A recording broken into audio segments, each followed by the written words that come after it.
tahun 2025, 24, 25. Nah, itu banyak orang meramalkan tanda-tanda bahwa Indonesia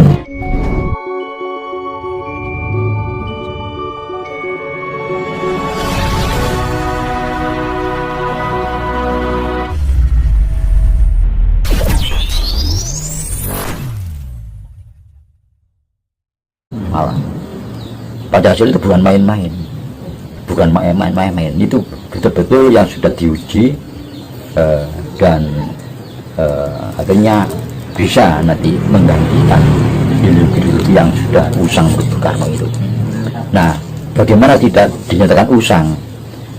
Seperti manifesto komunis, seperti liberalisme ya, yang diawali oleh Thomas Jefferson itu kan lahir pada abad pertengahan, pada masa revolusi industri di Prancis, di Eropa itu ada revolusi industri, sehingga dari industri muncullah kapitalis, liberalis, munculnya kolonialis karena perkembangan industri yang sangat pesat. Timbul para pengusaha besar, bahkan dari yang tadinya kapitalis ya, berkembang menjadi industri kapitalis karena revolusi industri ini. Karena menjadi industri kapitalis, maka butuh lahan baru, baik lahan untuk meneruk atau mendapatkan bahan mentah, bahan baku untuk kepentingan industri, juga lahan untuk pemasaran. Nah ini yang waktu itu muncul. Nah, komunis pun ini anak kandung yang terakhir dari revolusi industri. Tidak hanya liberalis kapitalis, komunis pun ini anak kandung dari revolusi industri. Nah ini yang nah itu berarti kan sudah usang, sudah 500 tahun. Ini pun juga cocok dengan janji Sabda Palon, 500 tahun. 500 tahun ya, 500 tahun. Apakah ini merupakan awal dari perubahan alam tadi, Pak? Ya betul begitu. Jadi kita tidak langsung menebak ya, karena semua manusia itu hanya mengira-ngira, menebak bahwa Sabda Palon itu janjinya begitu. Jadi baik munculnya Pancasila, berikut proklamasi kemerdekaan ini, dan berlakunya Pancasila, diterimanya Pancasila sebagai dasar negara. Ini jangkanya panjang, dua momen kan ini, proklamasi dan sekarang. Ini. Jadi dengan begitu maka kita bisa menebak bahwa akan terjadi perubahan peradaban manusia ini. Seluruh dunia, Mbak Gatot? Seluruh dunia perubahan peradaban. Mbak, apakah ini ada hubungannya dengan ini, Mbak? Ini kan ada beberapa para ahli astronomi, Mbak, yang mengatakan bahwa manusia akan rame-rame hijrah ke planet karena bumi banyak bencana alam. Apakah ada kaitannya dengan ini, Mbak Gatot? Nah, ini memang ada satu pemikiran dari para ilmuwan dan dari para manusia kita ini tentang apakah ada batas bumi ini kemampuannya dalam menampung manusia. Nah, ini apakah bumi ada batas kekuatan bumi menampung manusia. Nah, ini, sampai ada niatan untuk hijrah ke planet lain. Nah, sebetulnya bumi ini sangat sanggup menampung manusia, sangat sanggup. Memang diciptakan manusia ini di muka bumi. Ini ada saling merawat, saling memelihara, manusia memelihara bumi. Nah, bumi nanti dapat imbalan untuk mengumpulkan imbalan kepada manusia. Dan sampai kapanpun bumi ini mulai tercipta hingga sekarang ya, sampai kapanpun tetap volumenya kan tetap konstan, beratnya konstan, volumenya konstan.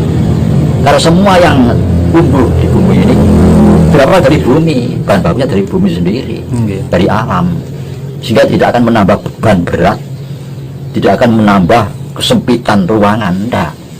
Karena bumi selalu sanggup. Berapa Itu kan banyak gitu. selalu sanggup menampung manusia. Hanya manusianya yang tidak percaya, yang mulai curiga. Apa bumi ini masih sanggup menampung manusia ini. Nah, sehingga punya pemikiran macam-macam. Nah, tentang kerusakan bumi ini akibat pola manusia. Pola manusia. Manusia tidak perlu menghindar. Itu namanya mau cuci tangan, pengecut, mau lari. Setelah dirusak dia mau lari, tidak bisa seperti itu. Harus diperbaiki kerusakan itu, jangan lagi merusak alam. Nah, ini yang namanya ajaran alam dan manusia ini, itulah Pancasila. Ajaran itu.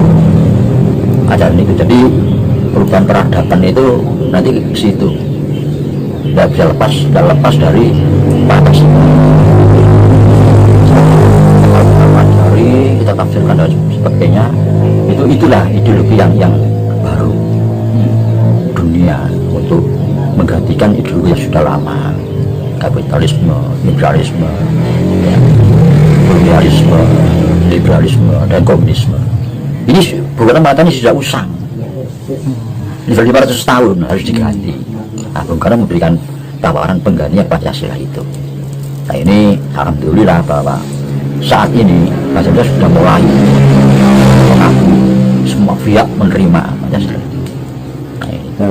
Mbak, tadi Mbak Gadot mengatakan bahwa Pancasila kan sudah diakui, bahkan nanti ke depan dunia pun akan mengakui.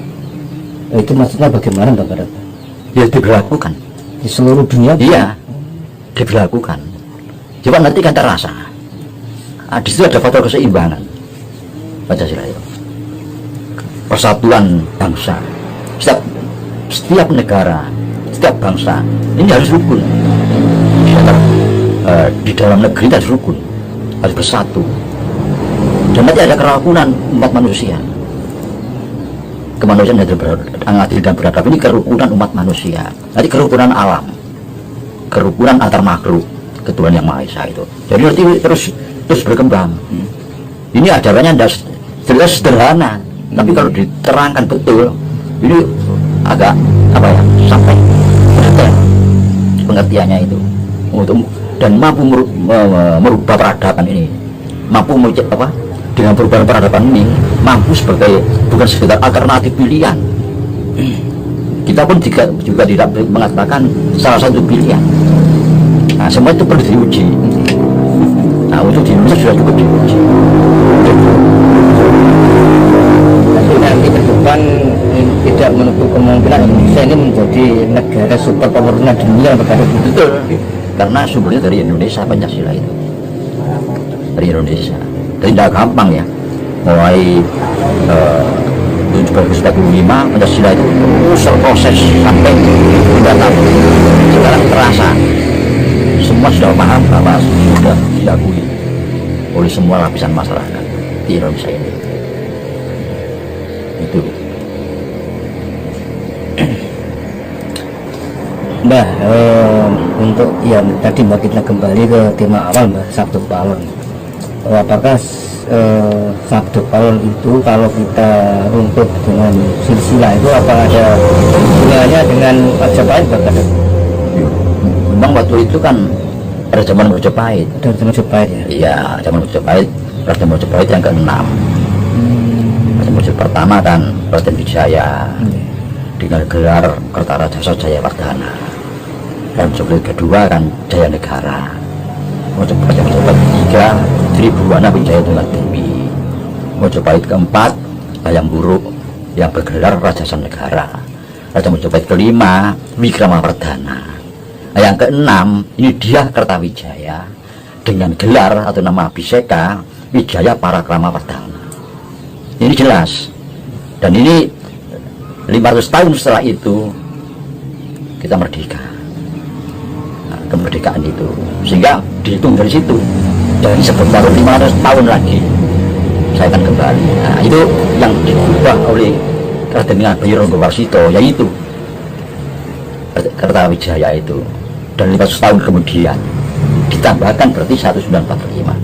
Nah, bersamaan dengan lahirnya, dengan proklamasi ini, kita munculkan Pancasila, dimunculkan oleh Bung Karno Pancasila. Ini jadi bangsa, jadikan filosofis bangsa, dijadikan dasar negara. Nah, teruji dan diuji dengan segala macam pemberontakan, mau menggantikan Pancasila, akhirnya semua akan pemberontakan gagal dan Pancasila tetap jaya, tetap kokoh. Nah, ini nanti di dunia dalam mempelajari sejarah Indonesia ini akan kaget kalau itu benar.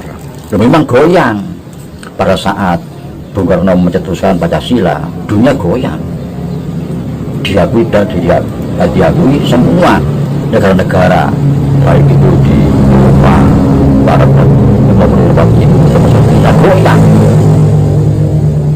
untuk dengan munculnya Pancasila sebagai dasar negara ini. Ini mereka juga cukup tanggap bahwa ini ancaman untuk mereka, ancaman. Mereka pun melawan, ya lewat tangan-tangan orang Indonesia. Akhirnya gagal semua. Nah, karena gerakan untuk melawan Pancasila, untuk mengganti Pancasila sebagai dasar negara ini, yang dilakukan oleh bangsa kita sendiri, itu dikendalikan oleh bangsa luar. Ya. Otomatis bangsa luar mempelajari, kok gagal, kok tidak bisa berhasil mengganti Pancasila ini. Nah, dia berpikir, dia akan berpikir ulang, itu betapa hebatnya Pancasila ini. Nah, demikian mereka merasa bahwa ajaran-ajaran lama yang diciptakan oleh Thomas Jefferson, Marxis, Lenin dan Mao ini ternyata persis sesuai yang disampaikan oleh Bung Karno sudah usang. Mereka akan merasakan itu, bahwa memang sudah usang, bukan zamannya lagi. Maka mereka akan mulai berpikir tentang Pancasila ini. Ini yang dimaksud perubahan peradaban. Makanya kembali tadi bahwa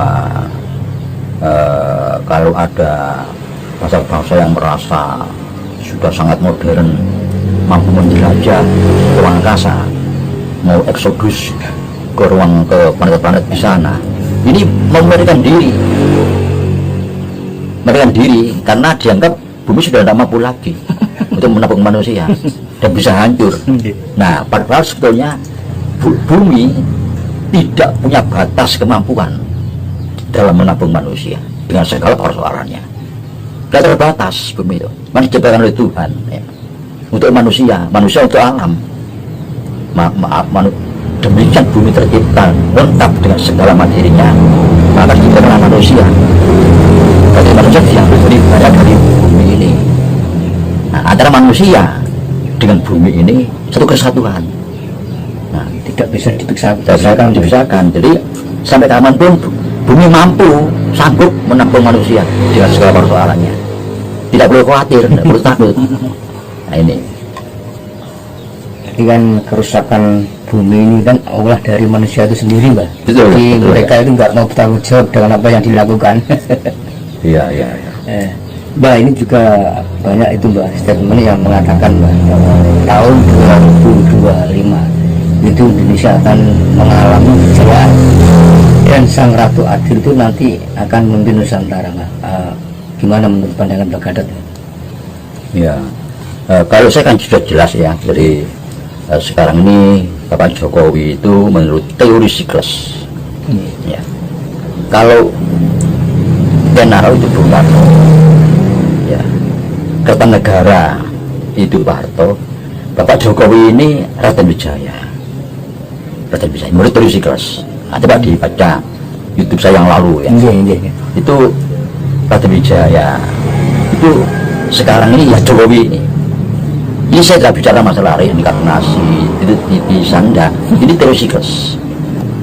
Jadi persis suasana sekarang ini merupakan suasana di awal Majapahit. Nah, Bapak Jokowi ini saat ini. Nah, kalau nanti itu kita tarik tahun 2025, 2025. Nah, itu banyak orang meramalkan tanda-tanda bahwa Indonesia timur sesuatu dunia itu masuk betul Mbak ini. Masuk, iya. Karena apa? Gini, sekarang ini kalau kita baca sejarah, seolah-olah pada awal abad pertengahan dan pada saat abad pertengahan, peradaban manusia kan berubah menjadi peradaban alat tukar. Ngerti ya? Jadi peradaban alat tukar, uang. Itu. Kita dulu kan tidak mengenal uang. Kita kan tukar menukar antar barang. Nah, oleh karena itu kita di bumi Nusantara ini terakhir menggunakan alat tukar yang disebut dengan uang ini, yang kita sekarang menyebut dengan rupiah ini terakhir. Tapi kita tidak butuh alat tukar itu, tidak butuh. Bahasa lain butuh, karena setiap negara itu sumber daya alamnya tidak sama, sehingga dia harus menukar jarak jauh. Tak mungkin maka disebut alat tukar. Nah, sedangkan kita tidak butuh alat tukar, tapi karena pada pertengahan itu kita dimasuki bahasa-bahasa dari luar, maka kita masuk dalam peradaban alat tukar itu.